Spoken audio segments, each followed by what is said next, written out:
بسم الله الرحمن الرحیم. السلام علیکم ورحمت الله وبرکاتو. ستاسو دینی مسائل او دغه حل سره یو لسمه برخه سره موجود یو. حضرت علامه مولانا مفتی محمد طاهر سلام الله تعالی هغه موجود دي. مفتی صاحب د اساس پوښتنه مرګرو کړی دي د معوز رور د برتانیې دوه تاسو کړی دي. دی وی چې روجي په حالت کې ویکس لګول د بام چیز اکثر لګي په پوز د پاسه یا پوز کې به سر روجه سره متاثر کی هونه. بسم الله الرحمن الرحیم. روجے په حالت کې پوزې د پاسه ویکس یا بام لګولو کې څه مذایقه نشته. البته پوزه کې دننه ویکس وغیره لګولو سره چونکې سا سره د هغې اجزا او د هغې ذرات هغه دننه ځي، د هغې د وجې نه روجې په حالت کې پوزه کې دننه ویکس لګول هغه صحیح نه دي. که چېرته پوزه کې دننه ویکس چا ولګول او ذرات یې سا سره دماغو ته ورسېدل نو هغې سره روجه بیا خرابېږي.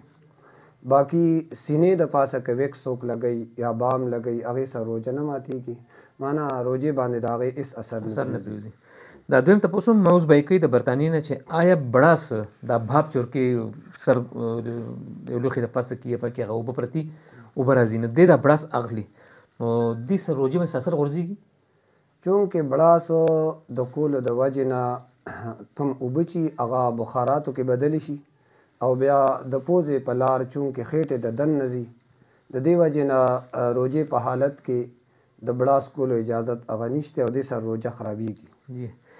د مطیع الله بای د انبار نه تپوس کوي دی وایي چې روجې په حالت کې مسواک کول او بیا مسواک سره د هغې هغه ورونه وینه هم راځي نو د مسواک سره او د هغې نه بعد هغه وینې راتلو سره روجې منه داسې ماتېدو خطر خو نه. روجې په حالت کې مسواک استعمال هغه جایز دی، بلکې د مسواک خو ډېر زیات فواید هم دي او دې سره روجه نه خرابېږي. که د روجې په حالت کې مسواک کې او مسواک استعمال سره د ورونه وینه هم روانه شوه او هغه وینه ځي نو هغه وینه بس وتوکه. اگر که توکاڼو باندې دا وینه غالب اولې نه ده خو هغه وتوکه او که چېرته کې وینه په توکاڼو باندې غالب وي یا د توکاڼو برابر وي دا وینه او بیا روجهدار په خپل اختیار سره هغه تیره کړي نو بیا هغې سره روجه ماتېږي. دغه صورت کې بیا قضا هم لازم ده او کفاره هغه په ده باندې نشته. د نوید ایاز د کړي نه تپوس کوي دی چې د زموږ خو معاشره داسې چې هغه سړی نسوار ږدي د نسوار متعلق تپوس کوي چې آیا په روجې حالت کې یو سړی نسوار ږدي دې سره خو روجه نه ماتېږي. روجې په حالت کې که چېرې یو څیز سړی خوله کې واچوي او د هغې اثر هغه حلق کې محسوس شي یا د هغې ذرات هغه حلق ته ورسي نو دې سره بیا روجه ماتېږي. روجې په حالت کې نسوار په خولې کې کېښودو سره چونکې ذرات هغه لعاب سره یو ځای شي او چې یو ځای شي لعاب سره نو بیا خېټې ته دننه ځي. د دې وجې نه روجې په حالت کې نسوارو نه اجتناب پکار دی ورنه روجه به دې سره خرابوي. قضا پې هم ده بیا او کفاره پې هم دواړه پې لازم دي. د علي رحمان رو د بونیر نه تپوس کوي چې د وینې ټیسټ کو یو سړی وینې ټیسټ کوي آیا دې سره روجه ماتېږي.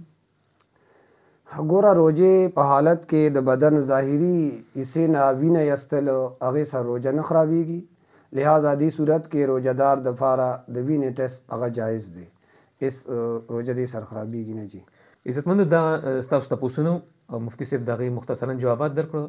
که تاسو ذهن کې نور هم سوالات دي نو تاسو موږ ته واتساپ نمبر د سکرین باندې چلیږي تاسو موږ ته هغه راسینډ کړئ. انشاءالله العزیز راتلونکي پروګرام کې به د هغې تپوس مفتي صاحب نه کوو او تاسو له هغې جوابات درکوي. اجازت غواړم انشاءالله سبا ملاقات به کوو. فی امان الله.